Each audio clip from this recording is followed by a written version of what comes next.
एक गांव में राजू नाम का एक लड़का रहा करता था। उसका एक दोस्त था जिसका नाम रवि था। एक दिन राजू रवि के घर गया उससे मिलने के लिए। राजू को रवि थोड़ा चिंतित नजर आ रहा था।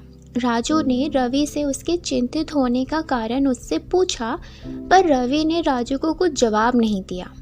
उन दोनों ने थोड़ी बात की और फिर राजू अपने घर को चला गया। कुछ दिनों के बाद वे दोनों फिर से मिलते हैं। राजू ने इस बार भी यह भाप लिया था कि रवि आज भी थोड़ा चिंतित है। इस बार राजू ने रवि से कहा, तुम हर वक्त इतने ज़्यादा क्यों चिंतित रहते हो? कोई बात है तो मुझे बताओ, शायद मैं तुम्हारी कोई मदद कर सकूं। रवि राजू से कहता है, पता नहीं क्यों हर समय मेरे मन में कोई ना कोई बात चलते ही रहती है। मैं चाह करके भी किसी बात को अपने मन से निकाल ही नहीं पाता। अगर कोई मुझे कुछ कह दे तो वो बातें मेरे मन में घूमते ही रहती है और मैं चाह करके भी उसे भूल नहीं पाता। मैं उसके बारे में सोचता ही रहता हूँ। अब तुम ही बताओ मैं क्या करूँ? मैं इससे कैसे ठीक करूँ? राजू रवि से कहता है, पर बात है क्या? किसी प्रकार की कोई समस्या है क्या? अगर कोई समस्या है तो उसका हल निकालो। उस समस्या के हल होते ही तुम्हारे मन से वह बात भी चली जाएगी। रवि कहता है, कोई भी समस्या नहीं है। तो राजू उससे पूछता है, तो फिर क्या बात है?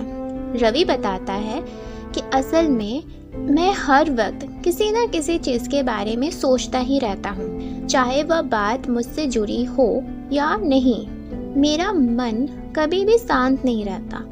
मेरे मन में ना जाने क्यों हर वक्त इधर उधर की बातें चलती रहती है। मुझे कोई भी कुछ भी कह देता है तो वह बात, चाहे वह बात मुझसे जुड़ी हो या नहीं हो, मेरा मन कभी शांत रहता ही नहीं। मेरे मन में ना जाने क्यों हर वक्त इधर उधर की बातें चलते रहती हैं। मुझे कोई भी कुछ भी कह देता है तो वह बात मेरे मन में घूमती ही रहती है। मैं उसे अपने मन से निकाल ही नहीं पाता। रवि की बात सुनकर राजू उससे यह कहता है, अच्छा तो तुम्हारी ये समस्या है। राजू रवि को बताता है कि अभी हमारे गांव के जंगल में एक बौद्ध भिक्षु आए हुए हैं। वे काफ़ी ज़्यादा ज्ञानी हैं। उनके पास दूर दूर से लोग अपनी समस्या को लेकर आते हैं। वे अभी कुछ दिनों के लिए आए हैं। तुम्हें उनसे जाकर मिलना चाहिए। वे तुम्हारी इस समस्या का किसी प्रकार से समाधान निकाल दे। रवि राजू की बात सुनकर अगले ही सुबह बौद्ध भिक्षु से मिलने जंगल की ओर निकल जाता है। रवि जंगल पहुंचकर उस भिक्षु से मिलता है। भिक्षु रवि को ऐसा देखकर उससे पूछते हैं, तुम यहाँ पर क्या कर रहे हो? किसी प्रकार की कोई समस्या है क्या? अगर हाँ तो मुझे बताओ, मैं तुम्हारी किस प्रकार से मदद कर सकता हूँ। रवि बौद्ध भिक्षु से अपनी समस्या बताता है कि वह किस प्रकार से हर वक्त किसी न किसी चीज़ के बारे में सोचता ही रहता है और वह चाह करके भी उसको भूल नहीं पाता और वह बातें उसके मन में हमेशा घूमती ही रहती है। ना चाहते हुए भी कोई ना कोई बात उसके मन में आती ही जाती है। वह बौद्ध भिक्षु रवि को बिना कुछ कहे वहां से अंदर की ओर चले जाते हैं। बौद्ध भिक्षु को अंदर गए काफी ज्यादा समय हो जाता है तो रवि को यह लगता है कि शायद उससे किसी प्रकार की कोई गलती तो नहीं हुई जिससे कि बौद्ध भिक्षु उससे नाराज हो गए हों। वो ऐसा सोच ही रहा होता है कि अंदर से बौद्ध भिक्षु बाहर की ओर आते हैं। जब वे बाहर आते हैं तो वे अपने साथ 2 भरी पानियों से भरी बाल्टियों को भी अपने साथ लेकर आते हैं और वे रवि के पास आकर उससे पूछते हैं, अगर मैं इन दोनों पानी से भरी बाल्टियों को 5 मिनट तक इसी तरह से एक ही जगह पर अगर खड़ा रहूं तो क्या होगा? रवि उनसे कहता है, आपके हथेलियों में दर्द होने लगेगा। बौद्ध भिक्षु फिर से रवि से यह पूछते हैं कि अगर मैं इन बाल्टियों को ऐसे ही आधे घंटे तक इसी जगह पर अगर खड़ा रहूं तो क्या होगा? रवि बौद्ध भिक्षु से कहते हैं, आप क्या पूरा हाथ सुन पड़ जाएगा? बौद्ध भिक्षु फिर से रवि से ये पूछते हैं, अगर मैं पूरा दिन इन बाल्टियों को इसी तरह से लेकर इसी जगह पर खड़ा रहूं तो फिर क्या होगा? रवि उन्हें उत्तर देता है, अगर आप पूरा दिन इन बाल्टियों को लेकर इसी जगह पर इसी तरह से अगर खड़े रहेंगे तो आपके हाथों में दर्द होने लगेगा, आपका पूरा शरीर सुन्न पड़ जाएगा और मृत्यु हो जाएगी। बौद्ध भिक्षु रवि से कहते हैं, यही मैं तुम्हें सिखाना चाहता था।